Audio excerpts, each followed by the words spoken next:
All right, well, good evening, everybody. It is Friday, March 16th, 2018, and this is our second episode of Rebel Trading Group podcast.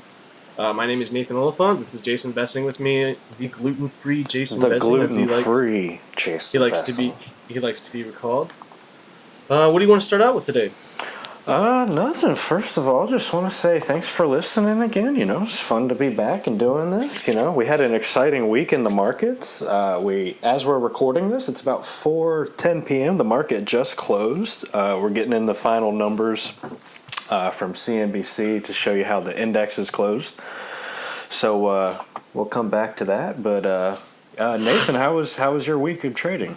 How'd the portfolio do this week? Well, I just got my new Robinhood web app, so this is nice. Let me pull up my week of trading. It says I'm down 1.1%, but I don't know if that number's right. Yeah, it can take a second to. It can take a second to I go. might be down. Yeah, I'm down $2.10 on the week. No, that's not good. It's kind of weird. Hold That's on, let me devastating. see what updates are here. I made a nice 2% this week. No, that's a lie. It changed. 1.18 is how I finished the week. That's a decent gain. If I could average that every week, I'd be a millionaire very soon. So that's the way I like to look at it. I think something's funky with this because I was up on the week for the remainder of the day, and I was up all day. So yeah, I gotcha. Anyway, so today, just kind of follow up on last episode. I said I would get some info about antique stock certificates, and to be honest, I couldn't really find much. I did a nice Google search of value. Apparently, if they had any value, people already turned them in for the actual what they were worth. So you can get copies, but that's not as fun. So yeah. Don't know what to tell you unless anyone else knows anything different on that, and I couldn't find much, so sorry if you were trying to be a collector of that. You'll have to find something else to collect. Anyway, so collect Bitcoin. That's what you need to do. Yeah, so real quick, the S&P was up 4 points today. NASDAQ finished up less than a quarter of a point, very small move up today, and then the Dow finished 72 points up. So very, very light day, nothing really extraordinary, kind of a boring. Everything seemed to kind of go up and then come back down today, so a little bit weird. Bitcoin on a decent little pop, it's only trading at 8,500. And it's up from last time. Yeah, it's definitely up a little bit. But yeah, so boring week to be honest. Not much movement, nothing really exciting happened. The Broadcom deal was shut down by Trump. Broadcom put in a bid and kept trying to overtake Qualcomm. To be honest, before I was even trading, I had never even heard of these companies. But apparently, yeah, they're very, very big. It's like a $90 billion company trying to take over like a $70 billion company. Hey, real quick, both index, like the S&P 500 and the Dow Jones, both ended down on the week. I believe it was over 1% on each index. So small. So maybe I was down on the week. So. A little sideways trading. Nothing to get exciting about yet. But yeah, the bid got shut down by President Trump. Probably there was issues of national security concerns. So that is going to stay away. There has been hype behind that deal for quite some time, and it has officially been shut down by the big guys. It wasn't just the Department of Justice. This was coming from the leader of the free world, and a businessman at that. So that's a little interesting. Do you like Qualcomm? I'll be honest, I don't know much about them. Only thing I've heard is that they pay a nice dividend. They've got pretty good numbers. So, telecommunications, you're not going to get anything exciting out of there. You're just going to get humongous cash flow that goes right back Qualcomm. to right back to dividends. So last week we went just briefly into what are stocks, but today I want to talk about something a little bit more exciting. The concept of exchange traded funds and maybe even a little bit into mutual funds. So let's kind of dip into that a little bit today. This is where it starts to get fun. Why don't you go ahead? You want me to explain what an ETF is, or you want to go ahead and explain what an ETF is? So yeah, very briefly, I'll go ahead and go over it. An ETF is an exchange-traded fund, which is just terminology meaning that the fund trades like a stock on the stock exchange.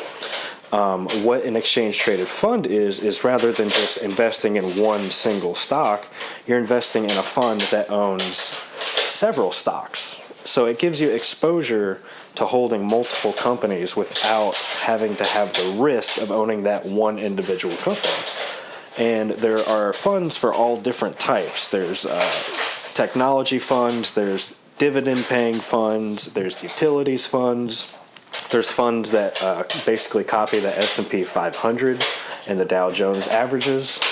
There's funds for literally anything out there. So yeah, they're a great way to get extreme diversity and really just kind of do set it and forget it investing. Yeah, so ETFs, they're a lot like mutual funds, except for the fact that ETFs are a lot more liquid. Like with mutual funds, I think they have a end of day kind of sell price of what you can sell it at. You can't sell it out throughout the day. And mutual funds only trade at the end of every day. Exactly. Yeah. So it's very liquid. So if you see something happening during the day with your industry or your ETF average, you can go ahead and sell that bad boy instead of just letting it tank and calling up your mutual fund and having them sell it the next morning. Exactly. Now, one of the things about exchange traded funds is, well, the most popular one out there, the ticker symbol is SPY, and that is exactly the S&P 500. So the fund owns all 500 companies, and it's a way for you to get instant exposure. By owning one share, you have access to 500 companies, so a very wide, diverse range of companies and different types of companies. So you get a little exposure to technology, you get a little exposure to real estate, you're going to get a little exposure to give me another one, Nate. Telecommunications, just everything. You're going to get a little bit of everything. Healthcare, steel, commodities, just everything. And it's a great way to play the entire market. Now, what America doesn't really also realize is that most of their retirement accounts are held in these exact same funds, these S&P 500 funds. Most mutual funds and 401k plans refer to them as common stock growth funds. C funds. Yeah, C funds, stuff like that. But really what they are is they're charging you money to put your money into the S&P 500, which is something you could totally do by yourself. But, a lot of people are just too scared to do that. They think it's just easier to let Wall Street do it. So avoid the fees, man. Get an ETF instead of a mutual fund. Yeah, exchange-traded funds are also not managed. So there's no fees that need to go to a firm or a fund or a fund manager or a series of managers. Some are managed like, high dividend yielding stocks? Yeah, some are managed to an extent. I mean, they're all managed to an extent. Or ETFs but they don't take, quarterly fees and then pay distributions and then, all that jazz and have to pay all these different fund managers and pay for all these expensive suits that these guys wear. Yeah, that's another thing we mentioned.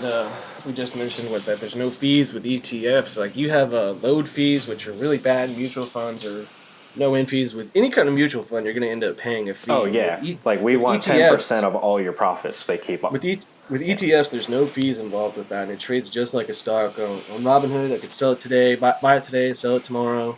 Not worry about any kind of fees.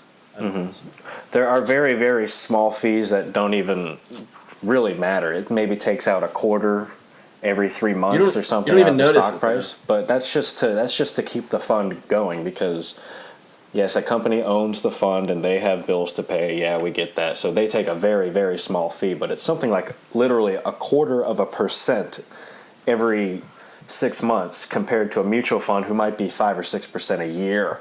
Right. So basically, if you're getting an 8% return, you got to pay most of it to your fund manager. Yeah. So the thing I like about ETFs is it's what I like to say safer, but a lot of people don't like to say safer. They say less risky. It's less riskier than individual stocks.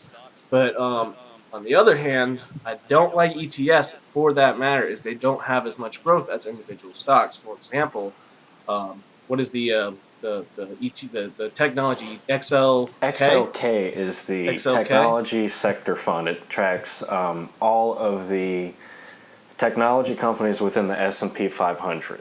So, of course, the biggest is Apple. Then you got your Netflix in there, what have you. Yeah, for me, like that, it brings in the average of the whole industry. So it brings in the average of the whole technology industry. But for me, I'd like more growth out of that, and I might just want to buy Apple, for example, out of that thing, then rather than grab the whole ETF. Exactly. But there's pros and cons you got to weigh out in certain ETFs. But some people, for example, now one of the big bad boys out there is ticker symbol QQQ, and that is the Nasdaq Composite Index. It tracks the Nasdaq 100, and that's going to be your bigger, high flying growth fund, and it also kind of targets those NASDAQ only high growth stocks. So you get higher exposure to technology and higher exposure to healthcare and biopharmaceutical companies, stuff that's really planned on starting small and going big. And we're having all kinds of innovation in technology throughout the world between robotics and artificial intelligence and stuff. So a lot of people like to play QQQ, as most of their retirement fund. Because you're getting the quality of most of those humongous companies, and at the same time getting a little bit more accelerated growth. Yeah, so I see fun. QQQ ads all the time on Investopedia. Yeah, and they have commercials for it. So, and it's fun because you can, with ETFs, you can target your specific flavor. Like, for example, I personally like real estate. But a lot of real estate companies are kind of sketchy. A lot of them have a lot of debt, and a lot of them don't have 100% occupancy, and they're just not good companies.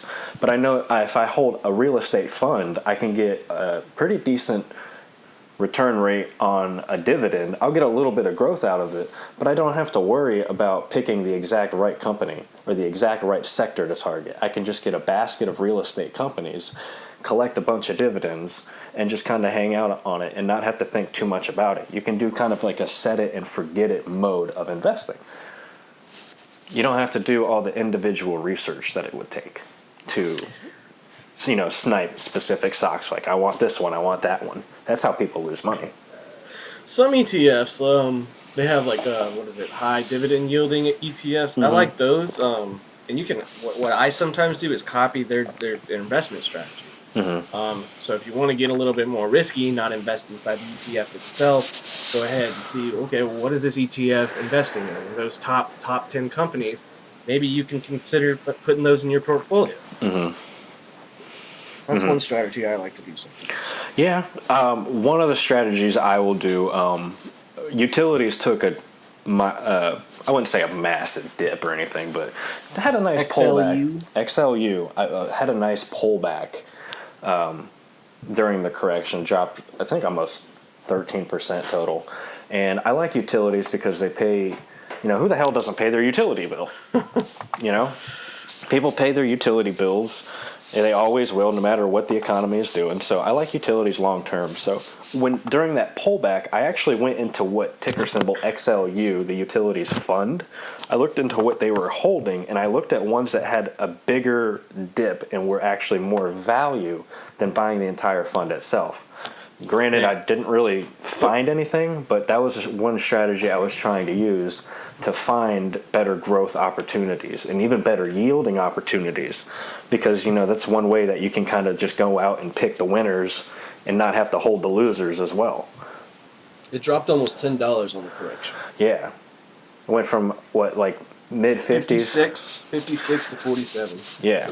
Had a nice drop, and it's recovered about halfway from that. So almost done, yeah. It's a boring stock, but it's something that your money will always kind of be safe in. And with holding funds, another fun thing about it is, like I said, you don't have to hand pick stocks, because that's where a lot of people can really start to lose money in investing. because I bought this because it looked like this, and then I bought this because it was doing this, and that's where a lot of people really start to lose their stuff. But with funds, you can just kind of diversify by having 3 or 4 separate funds rather than picking 25 to 30 different stocks and you don't really know what you're doing. You can just pick a long-term growth fund, you can pick a short-term bond fund, and then have a nice dividend fund. And you can just contribute to those 3 and build your retirement account that way. And you have exposure to hundreds upon hundreds of different companies that way. Yeah, I remember. You don't need to have this huge grand portfolio of thousands of different stocks in this empire. You can own tons of just one fund, and it's going. I remember owning the low volatility ETF. Exxon Mobil's in there. Berkshire Hathaway's in there as well. I remember going to Exxon Mobil with someone and saying, "Hey, I kind of indirectly own this company." Yeah, and that's you indirectly have exposure to a bunch of different things. So when you have the S&P 500 fund, and energy doesn't do all that well, but the financial industry does very well, you're going to catch all that upside. It gives you that exposure to just everything. It's just a way of buying all of it. Like, rather than picking here and there, just own it all. You'll get some Amazon, you'll get some Tesla, Is there a difference between an index fund and an ETF? Yeah, an index fund is going to target a specific wide range index, whether that's your NASDAQ 100, your Dow 30, your S&P 500, your Russell 2000, which is your small caps. Those are your indexes. There's even sector funds, like we talked about earlier, that go specifically for certain. Would you consider sector funds ETFs or index funds? I would consider them ETFs. So would I. Although they say they track an index of the 50 top S&P 500, blah blah blah blah blah.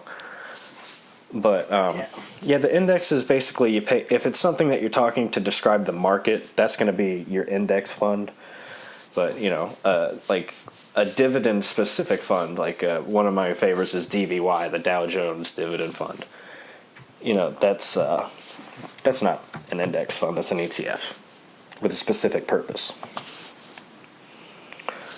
So what's your favorite sector of ETFs? Is it utilities? It's really hard to say a specific sector, to be honest. What's your favorite ETF then? I like. Man, you're gonna do this to me right now. I like XLF because its primary. That's what I was gonna say. Its primary holding is Berkshire Hathaway, but XLF is the financials company, and they hold all the banks. Your J.P. Morgan, your Wells Fargo, and I just have this theory on life that the banks control the world, and they will never go out of business. And if you look at history, their stocks have always gone up. Banks will always do well in an interest rising environment because they make money based off what the interest rate is loaning from the U.S. Treasury. We're gonna have when that goes up, they have to increase their interest rates, so they're making more money then. We're gonna. I already talked to him about it, but we're gonna have what I'm gonna call a Fedisode. We're gonna do a huge. We might have to do it like maybe an hour and a half special with Mr. Dylan Kissel about the Federal Reserve and the U.S. Treasury. I will not be part of that episode. Well, I'm going to tell him to dial it back and everything, but I want him to explain how it all works, because the Federal Reserve, it's not something you need to know about very elementary investing, but it's something that we're going to dwell into for sure, because it is something that impacts each and every company, as well as each and every life. So, that'll be a separate episode, but we are in a rising interest rate environment, which means that it is now more expensive for banks to borrow money. So for them to make that return back, they pass it down to the consumer, who mortgage rates are going up, credit card rates, student loan rates, variable interest rates are now going to rise. So while it all sounds scary and big and bad, there's benefits to it. Savings accounts are going to have a better yield. Bonds and treasuries are going to have a better yield. And CDs, certificates of deposit, are going to have a better yield. So, the good thing about as XLF long as you want to be an interest. I'm sorry, go on. The best thing that I like, the attractiveness of XLF for me is the price. It's like I think it's $29 right now. When I was Oh playing yeah, with it, it was around $25. It's up like yeah. $4 a share. Yeah, XLF. It's something you can load up on.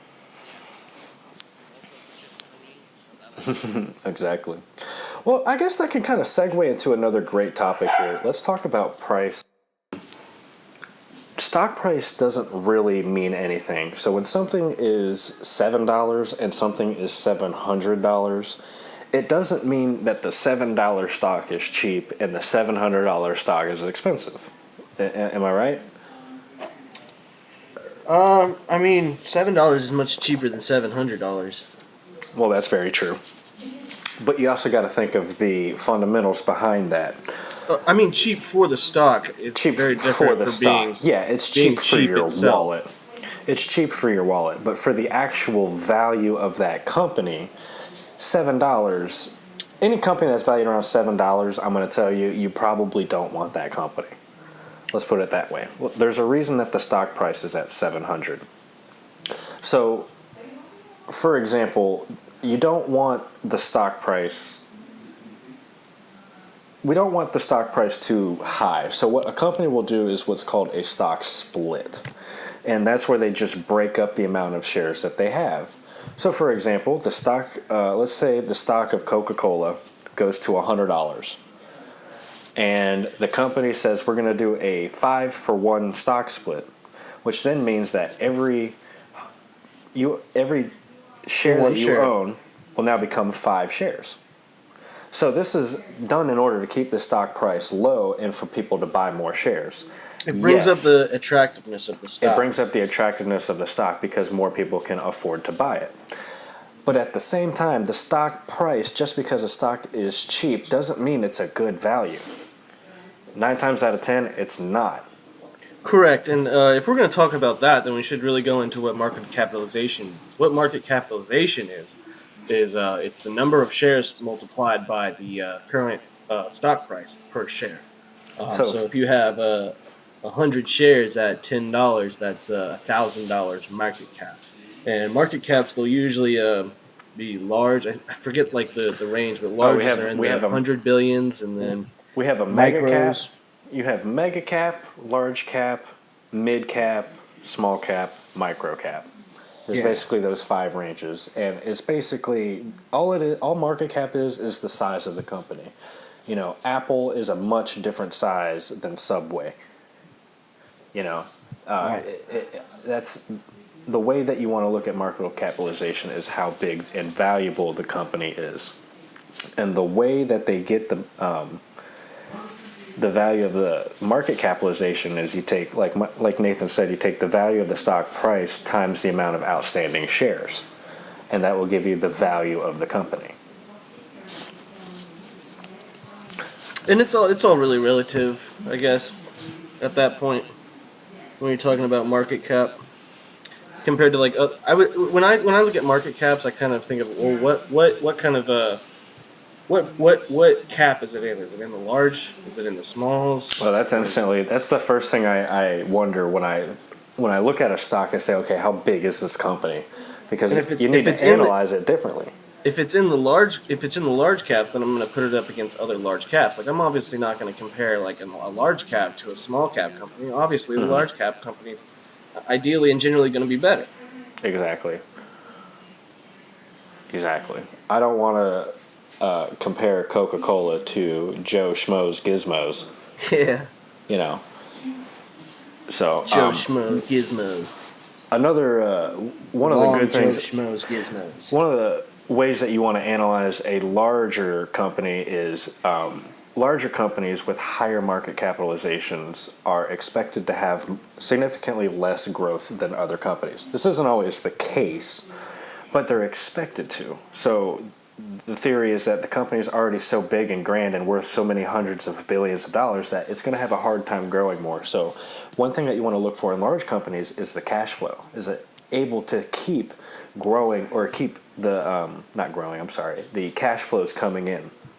So you want to be able to maintain a well-established large company, and that's something that you want to look for in those large companies, which are also called blue chips. If I'm the average investor, where do I find out where the cash flow is? How do I do I just Google that, or? Well, that's on a site called Morningstar, and I guess we should do like a investment research podcast that can kind of give you. Next. Yeah, that could be fun. That could be fun, but yeah. What was I just saying? I had just lost that last bit. Cash flow or something like that. Prior to the cash flow.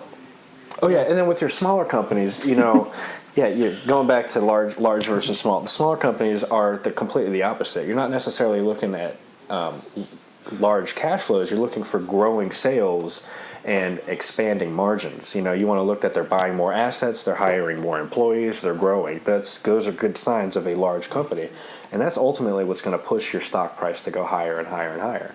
So different capitalizations you want to look at them very differently. One of the reasons I love the Dow fucking Jones is because it's a basket of 30 of those humongous large capitalization stocks. It's the Titans. Yeah, your J.P. Morgan. Who else is in there? Johnson & Johnson. Johnson & Johnson, Boeing. Those are your big, well-established, high dividend-paying stocks, and that's what I prefer to invest in. I prefer to play off of those big companies because of their stature and because of their status. Yeah, going back to the ETFs, one of my favorite types of ETFs is a leveraged ETF. What that means is they put on debt to kind of off-balance the growth, but they also have whatever amount of multiplier leveraged growth. So my favorite is ticker symbol UDOW, UDOW, which is a triple leveraged Dow Jones fund. It performs 3 times whatever the Dow Jones does. And on good days, it does fantastic, and I'm happy. And on bad days, it does just as shitty. And I cry sometimes when it goes down $3 a share. But for me, I'm a long-term investor, and I think the Dow Jones has a great record over a long-term period. So in about 10 to 15 years, multiply the Dow Jones by 3. I think that's a really good investment. Yeah, basically you're going for triple the value of the growth. So basically, if the Dow Jones goes up 1% in one day, UDOW hopefully goes up 3%. Now there's also leverage funds that do double and triple and all this other crazy stuff, and there are risks. There are a lot of risks associated with those leverage funds.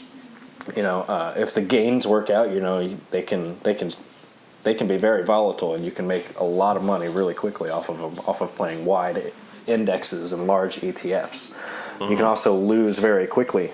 Buying something at 100 and it closes at 87, and then the next day closes in the low 60s. And then are you about leveraged funds? I am. I'm in a couple. I'm in some leveraged Chinese funds. I like me some volatility, man. I like me some volatility.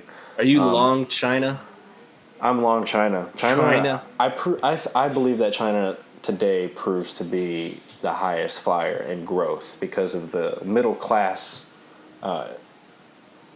classification, if you will.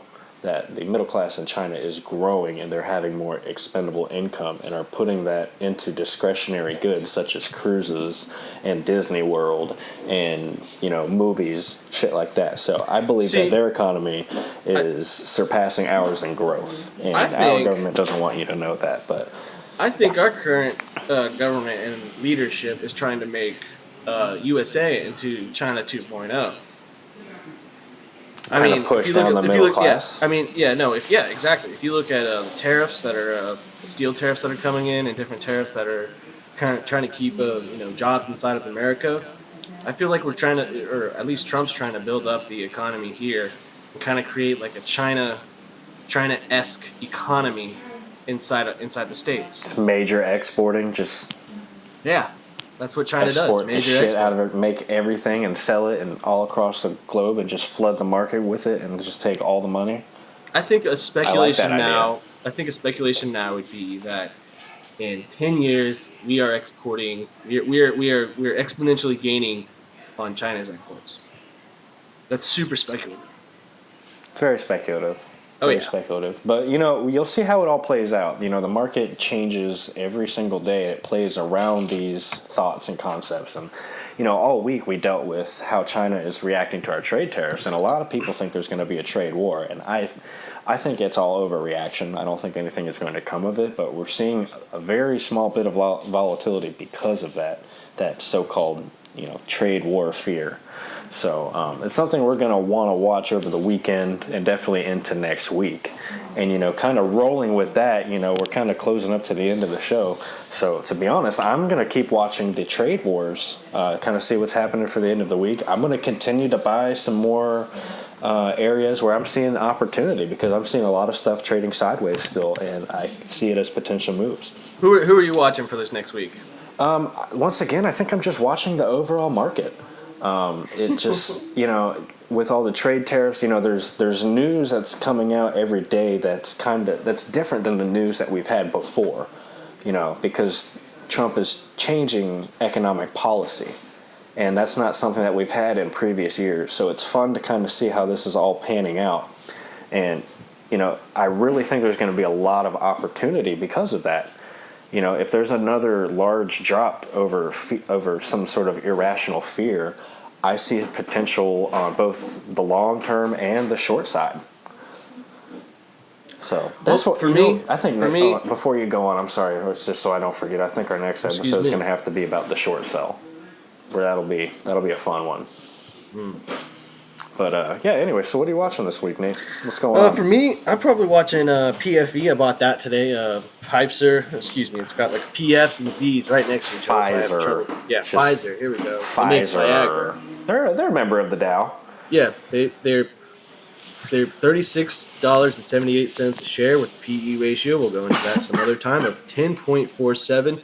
They pay dividend yields of 3.59%, and I like them. 3.95. Yes, sir. Wow. Yeah. That's a juicy little yield. Now, yeah. Are you looking at it as a growth? Are you looking at it as a growth play or just kind of? I'm looking at it as growth and long term. So yeah, I guess so. Growth, morely growth, yeah, because it's cheap right now, and I'd like to see it get up into the 50s. Okay. So you're going for the long term. Can I ask how long you think this is going to? How long before you see it in the 50s? Because she seems like she's been struggling for a little bit. Let's say by end of year. End of year. That's a ballsy call. I like it though. I like it. Nathan came to play. Yeah, they took a hit. They took a hit during the correction, but I think they're leveling off. They're leveling off, and you got to remember, they're Pfizer. They're one of the largest drug companies in the. I think, if not the largest drug company in the world. They make Viagra. Who doesn't want to get their pee-pee hard? I mean, they make a little bit more. They make other things and have a little more innovation outside of erectile dysfunction. But yeah. So I think it's time to call it. We're approaching the end. We don't want to run on too long. We don't want to bore them for too long. So I had fun. We're hoping to get this out. And right now we're recording it on Friday, March 16th. We're hoping to have this out this following Sunday, and maybe do another one around Tuesday or Wednesday. What do you think, Nate? Yeah, I like midweek and end of week. I like midweek of end of week. Yeah, it's a lot of fun. So I hope you guys are enjoying it. I hope you guys are learning something and enjoying the conversation. Let us know. Give us some feedbacks. Like us, comment. Ask us some questions. Our email is rebeltradinggroup@gmail.com. Go ahead if you want to send us an email. We'll respond to you. If you have any ideas you want us to talk about on the podcast, we'll answer your questions on the show if you have any. I mean, I'm no expert, but I can help. I can help with your basic and intermediary trading questions. So. This was fun. Happy trading, guys, even though it's the weekend. So we'll see you hopefully on Wednesday. Thanks for joining us, guys. See ya.